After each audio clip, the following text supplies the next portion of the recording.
action. Chapter 6.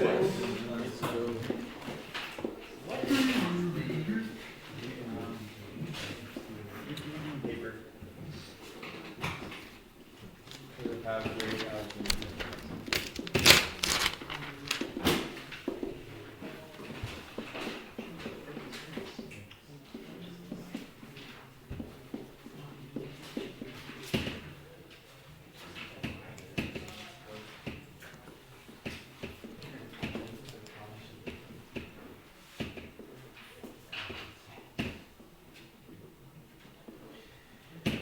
Alright, so I'm already concerned on number 1. How do we find the y-intercept? You put 0 in for the x. 0 in for x. The y-intercept always happens when x is 0, so it's going to look something like this. So if you put in 0 for x, what comes out for the function? 1. 1. So 0, 1 is the y-intercept. Just put in 0 for the x's. That basically makes these terms 0 plus 1. So when it's written in standard form like this basically will be your y-intercept. Alright, how do we find the zeros of the function? What are the zeros? What does zeros mean? It means X values. It means the x values that make the function equal to 0. Actually, does the one on the test factor? It does. Let me make this into something that factors. If it doesn't factor, what would we have to do? Quadratic formula. Quadratic formula. If I do plus 2, that wouldn't work. If I do 4, make sure it's not the one on the test. Yeah, if I did a minus, no, hold on. 2, 2, 2, 2, 4, nope, 3, 2, 6, 6. Then that would make it would be 0 to -6, right? Oh, that would change this answer, yeah. Okay. Well, yeah. So I made it so it's factorable, but also if you're not good at factoring, you can use a quadratic formula to do that, if you remember it.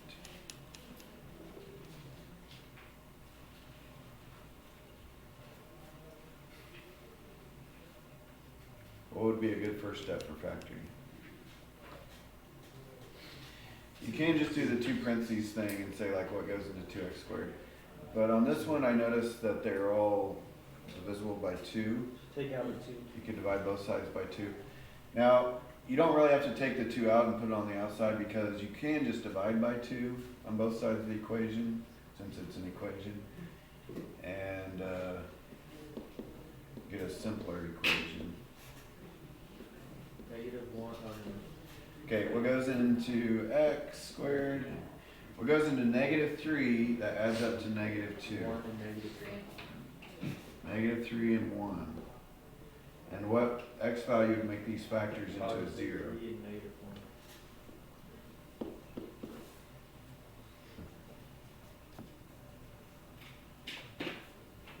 And what if you didn't divide it by 2? If you did not divide it by 2, actually that's a good question because the one on the test you can't divide by 2, so we probably should look at one of those just to remember how factoring works. So if you don't divide it by 2, what goes into 2x squared? 2. What goes 2x next? What goes into -6? -3 and 2. -3 and 2.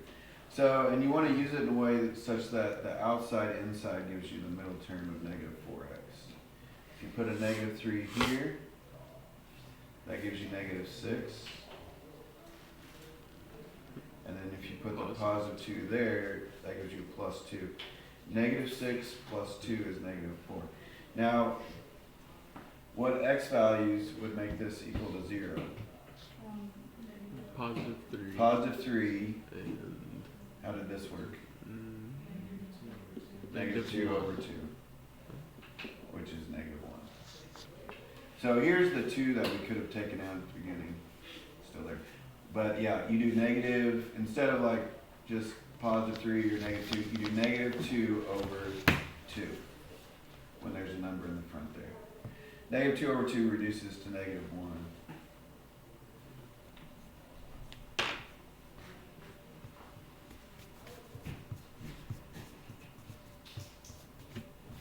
Alright, any questions on number 1?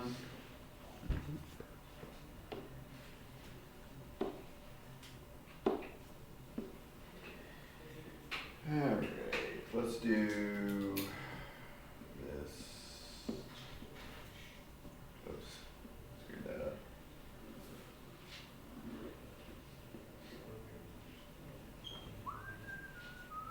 Alright, now.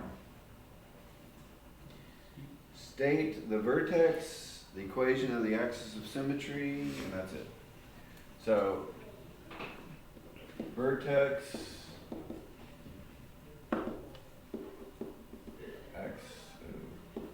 axis of symmetry. Forgot how to spell symmetry. Can't even read it anyway. Okay.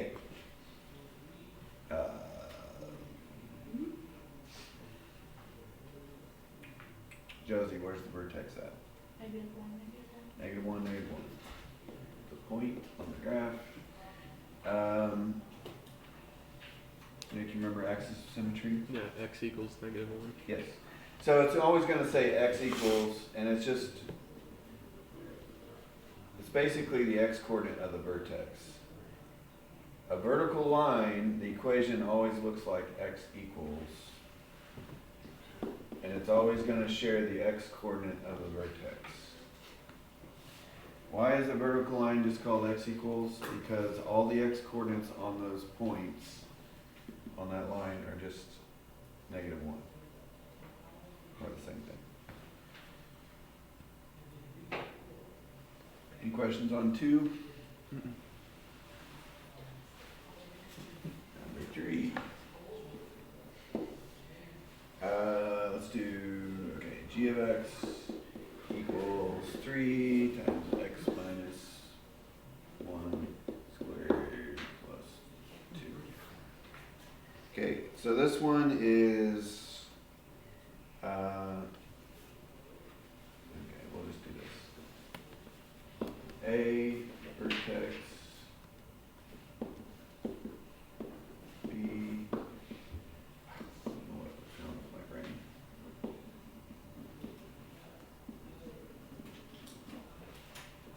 C,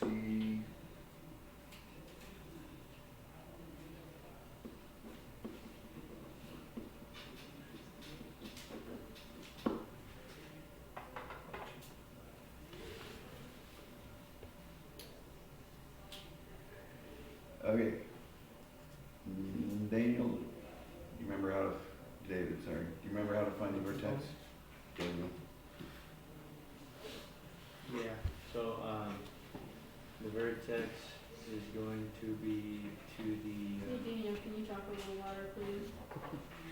gonna be left 1, no, right 1, and up 2. Right. This one tells you left or right, and it's always the opposite. So it's actually right 1. And this one tells you up or down, and it's not opposite, so it is up 2. So it's at 1, 2. Jordan, do you know what the No. axis of symmetry would be? No. Negative 1. Positive 1. No. Okay, it always shares the x coordinate of the vertex. X equals 1. Hey, Jordan, why are you stupid? I was gone for a whole week while you learned this. You think I was learning this? Okay, y-intercept. So we did one of these earlier. It's not there. Crystal, do you remember how we found it? Earlier, on number 1, I think it was? No. It's just 2. Well, on the number 1, it was that last number, or 2, or whatever number it was. But not on this one. It's going to be where the x value has to be 0. So If you plug in 0 for x, whatever comes out from all this will give you your y-intercept. Because if you think about it, on the y-axis, any point on the y-axis is going to have an x value of 0. So you just make the x value 0. 0 minus 1, negative 1, squared is positive 1, times 3 is 3, plus 2 is 5. So if you plug in 0 for x, you get the function, the y value is 5.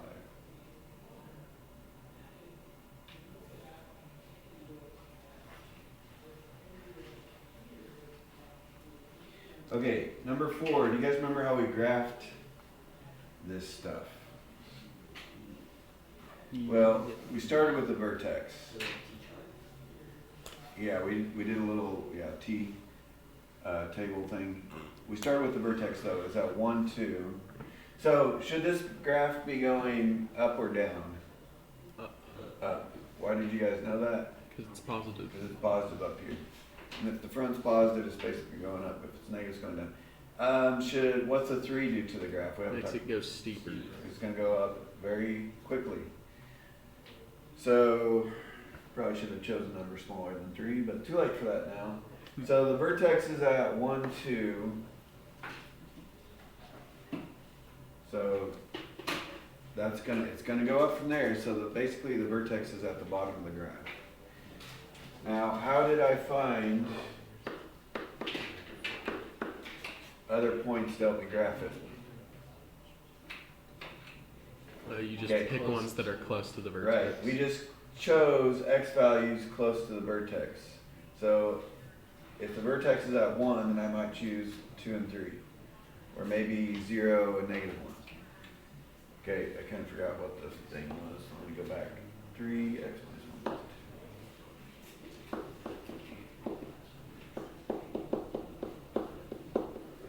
Okay. So if I plug in 2, 2 minus 1 is 1, squared is 1, times 3 is 3, plus 2 is 5. So 2, 5 is a point. Actually, I could have kind of cheated and used we found the y-intercept, right? Was that 0, 5? Yeah. Which is the mirror point for this one, so anyway. If I plug in 3, this isn't going to work because look how stupid it is, but 3 minus 1 is 2 squared, 2 squared is 4, times 3 is 12, plus 2 is 14. So I think the one on the test will actually fit on a graph, but this one would be like, way up there. But once you get one point, you do draw the mirror point on the other side, because we know this is right down the middle. So these two mirror each other across the line of symmetry, and these two, whatever that is, mirror each other. Alright. We good on that one?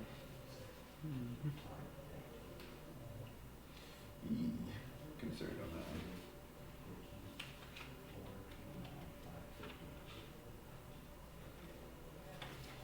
Okay.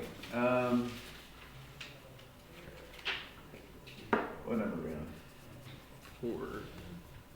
Let's do. I think that was 4 o'clock. It's 5. I think we're on 5. Let's do graph. Y is greater than.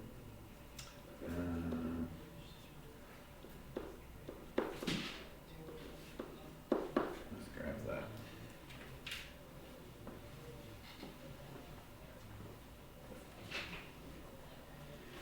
All right, Brock, where do I start at? You have to go to -3 for the x and concentrate the left one and then down. Left 3 and then down. Okay, right. The graph's going to move left 3 and down 1. So the vertex is left 3, down 1, right there. Okay, we're going to kind of do the same thing we just did on the last problem, but -3, -1 is the vertex. So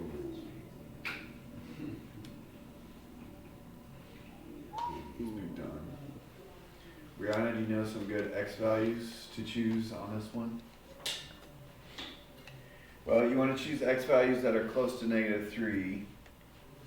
So that would be like -2 and -1. Those would be some good ones to try. If I plug in -2, plus 3 is 1, squared is 1, times 2 is 2, minus 1 is 1. So -2, 1. If I plug in -1, plus 3 is 2, squared is 4, times 2 is 8, minus 1 is, that barely fits on the graph, -1, 7.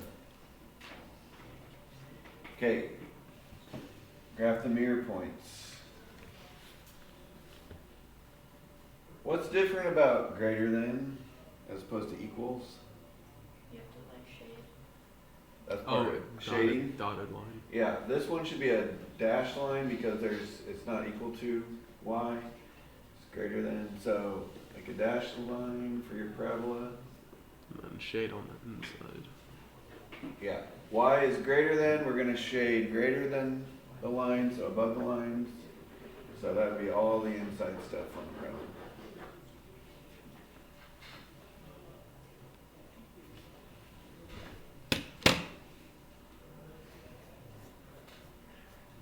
Alright, we good on that one? I haven't decided yet, but I'll go ahead and mention it, whether I'm gonna put this one on the test or not. Let's do like,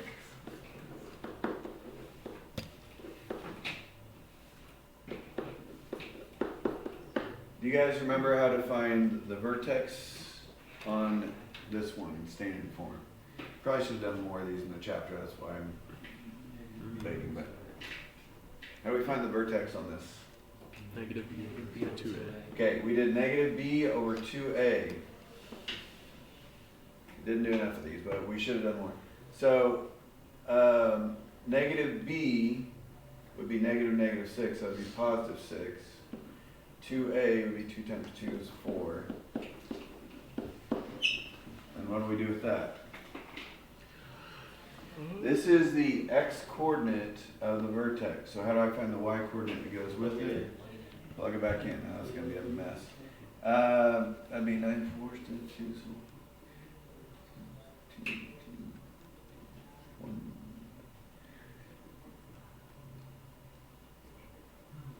It'd be 5/4, I think. No. 9/4 times 2 is 9/2, so it's 4.5. Minus 9 is -4.5. Okay. Anyways, it's a mess. That's how you find the vertex. Would this vertex be a max or minimum point? Minimum. How did you guys know it's a minimum point? Because if it's positive, it's going up. Right, and if it's the positive, the is graph's down. going up, therefore the vertex is at the bottom. Is it going up steeper or flatter than normal? Steeper. Steeper, because times 2 makes it go up twice as fast. What would make it go up flatter? If you put like 0.5. Right, times 1/2 or something. Anything less than 1 makes it go up slower. Alright, that's number 6. Number 7. Division. Ooh, we've been waiting for this. Oh, Yay. no, not that part. We started with easy division, then we did long division, then we did synthetic division. So we need to start with an easy division. Let's do factors of 5, I guess. 5 a cubed b minus 15 a squared b squared plus 20 a fourth over 5 a. Let's do that.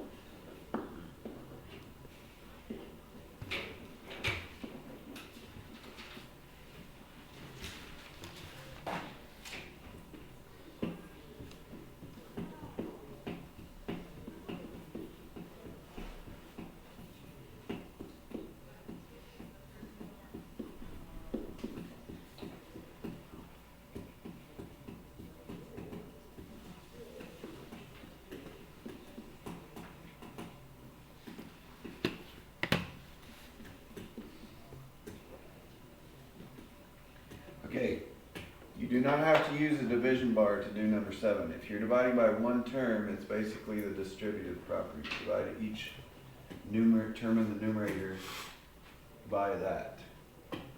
So 5 divided by 5 is 1. What's A3 divided by A? A2. Subtract the exponents. B divided by B is 1. So 1 times A squared is just A squared. So the 5's and the B's kind of disappear.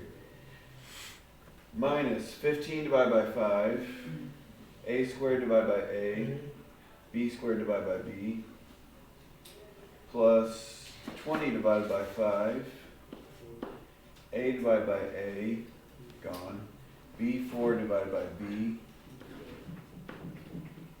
so just subtract the exponents. Hopefully we all get number 7 right.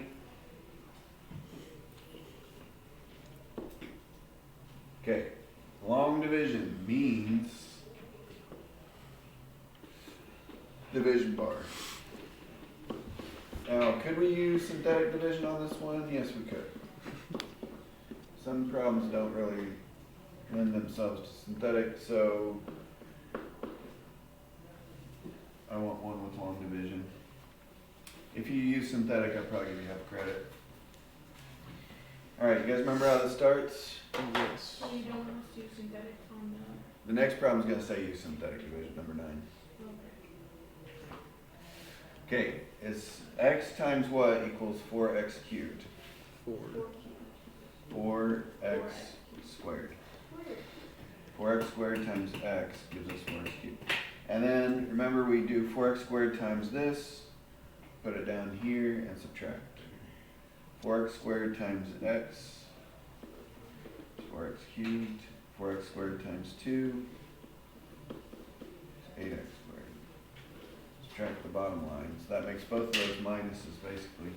The first term should always cancel out. 4x cubed minus 4x cubed is gone. 2x squared minus 8x squared is negative 6x squared. Bring down the next term, start over. X times what equals negative 6x squared? Negative 6x. Negative 6x times x, they're identical.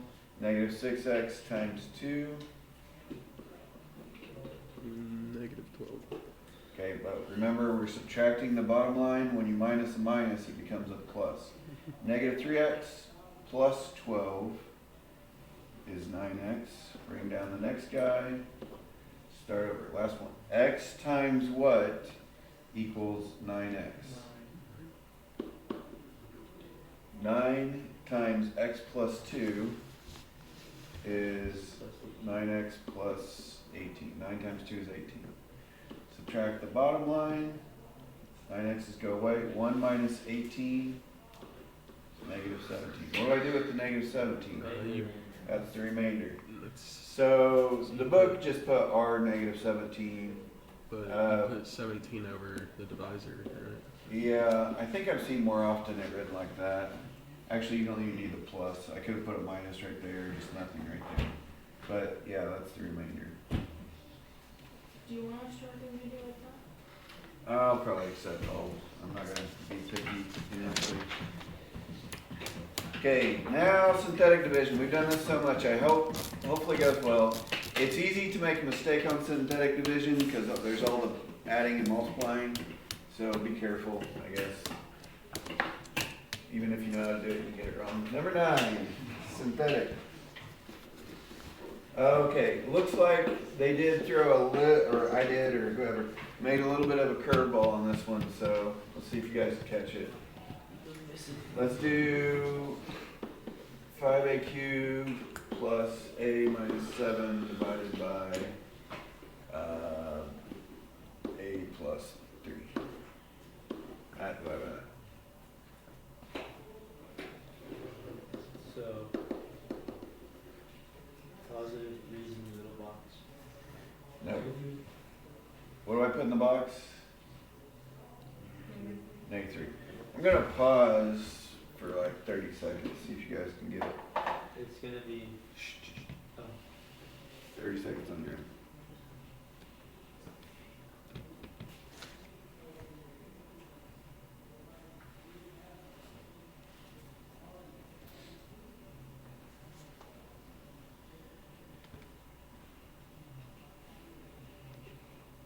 Remember to show your work on the test, that way if you do make a little mistake, I don't have to take all the points off.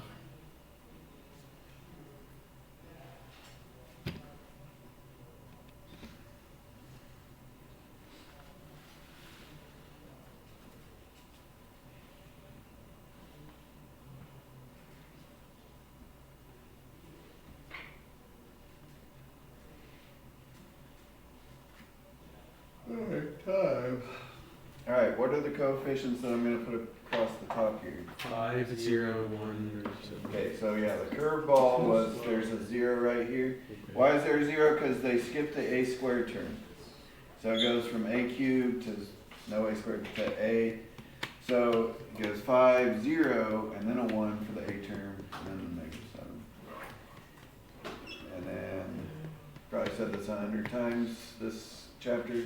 Add down, multiply it.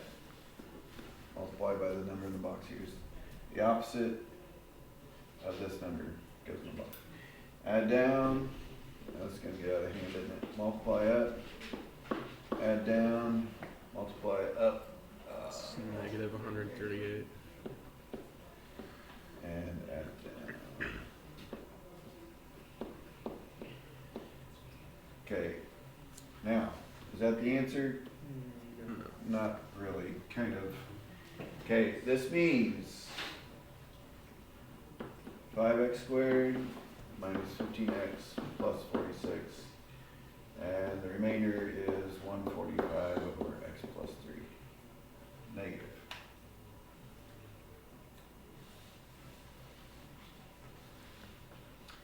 I'm going to put plus negative. There we go.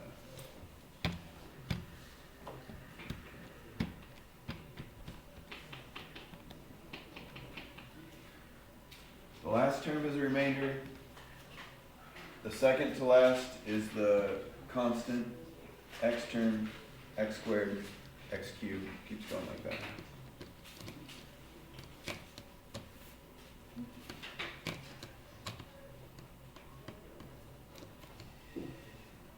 All right.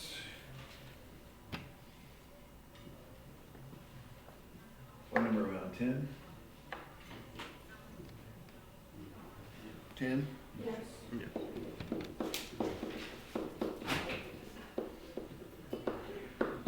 We're kind of, this is like Friday's worksheet right here.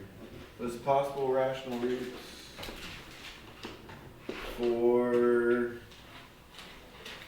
let's do 4x to the 4 plus cube minus 5x squared plus 3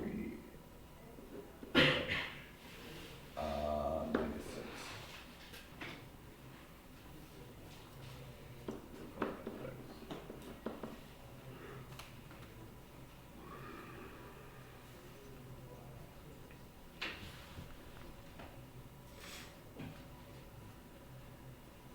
Alright, so what do I need to use? Factors of 6 or factors of 4. The negative doesn't matter because all of these can be positive or negative. All the factors can be positive or negative. Factors of 6. 1, 2, 3, 6.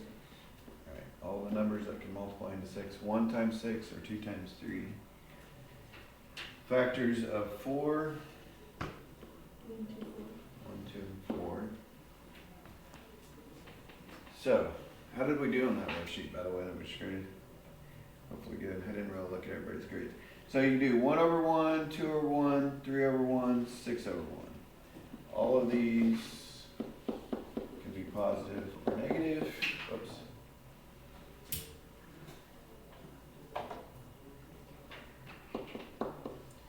And then 1 over 2, 2 over 2, 3 over 2, 6 over 2. What's 2 over 2 though? 1. 1. We already got that written down, so we can skip that. 3 over 2, we do not have. 6 over 2. 6 over 2 is worth 3. I'm not going to write that again. And then 1 over 4. So I did all these over 1, all these over 2, now all these over 4. I do not have 1 over 4. 2 over 4, what's that reduced to? I do already have that one. 3 over 4, I do not have. And 6 over 4, what does that reduce to? 3/2. 3 over 2, which I already have. So these are it. Those are all the possible. How many numbers do I have written there? 8. 16. 8 times 2, basically, right? Because positive or negative. So 16 possible rational roots. That would be potentially challenging to solve that. Now, I just made all these numbers up, so chances are none of those will work. But if the book gives you a problem that you're supposed to solve with rational roots, it's going to work.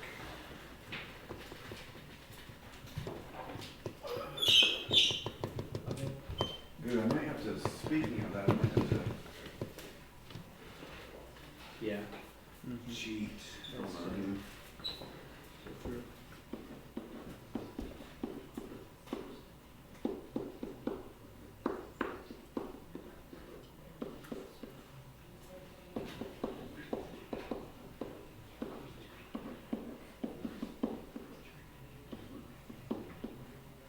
This takes a long time. Maybe not my best idea.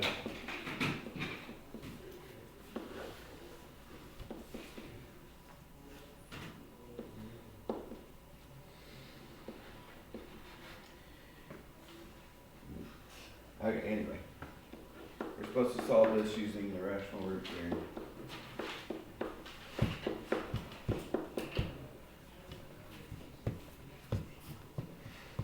Just skip it.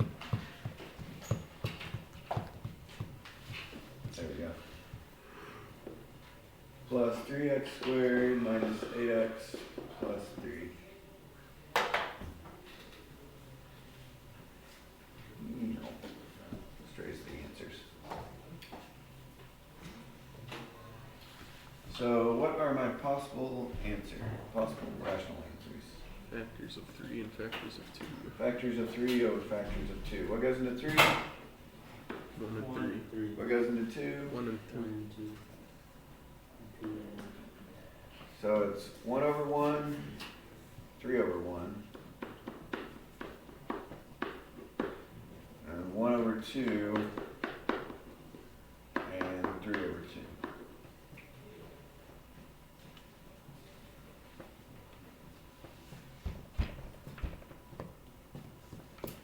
So how do I know which of those work?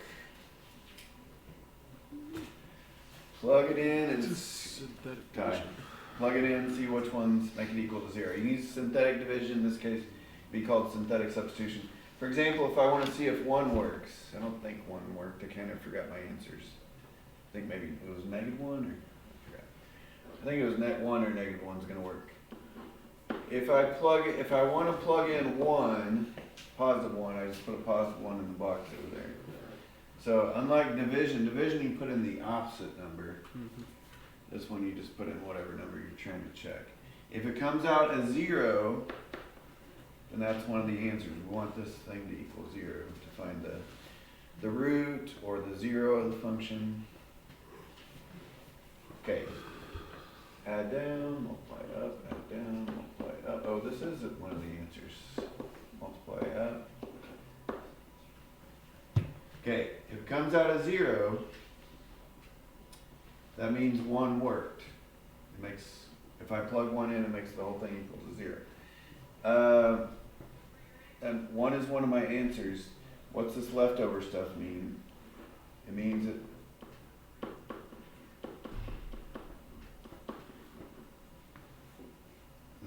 my last 2 answers are inside this. It's kind of like what happened is if 1's an answer, x minus 1's a factor, and if I divide by x minus 1, if I divided my answer out basically, this is the leftover stuff. And the last 2 answers are going to be inside this stuff. How can I pull out the last 2 answers from this? Factor or quadratic formula? Factor, quadratic formula. I could keep plugging stuff in. Usually that's not the best way to do it though. Once you get it down to x squared, you want to use factoring or quadratic formula. On the test, I'm not sure which one, like if factoring works or not. So you might have to use quadratic formula, But this one I know factoring is gonna work because I made it a minute ago. So what goes on the front? 2x and x.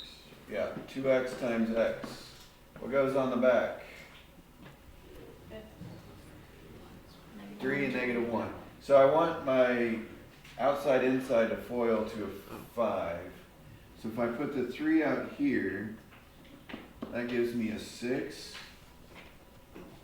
And then if I put a -1 right here, that gives me a -1x. 6x minus 1x is 5x, so that's right. And then what x values would make this into a 0?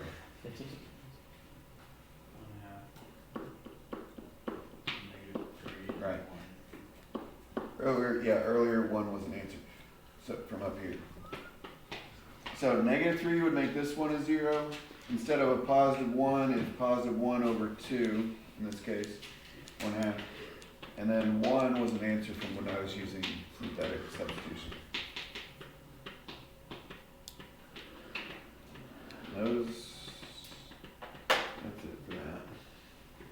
You're done? No. I should have,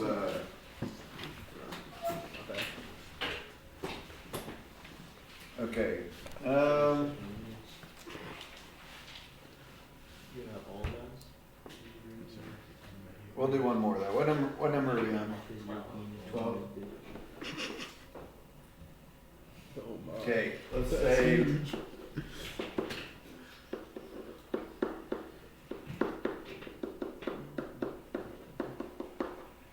okay, what is the degree of the function? 3. It's the largest power. Is it, oh, this is a dumb question. Is it even or odd?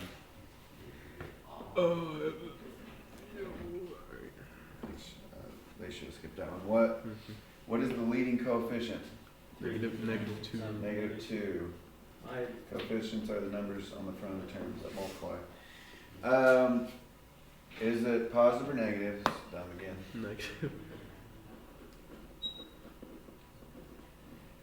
So describe the end behavior of this graph. Up, What did down. an x cube look like normally? Goes down to up. Down to up. If it's an odd, they always go down to up. But if it's negative, it's flipped upside down. So it's actually going to be up, down.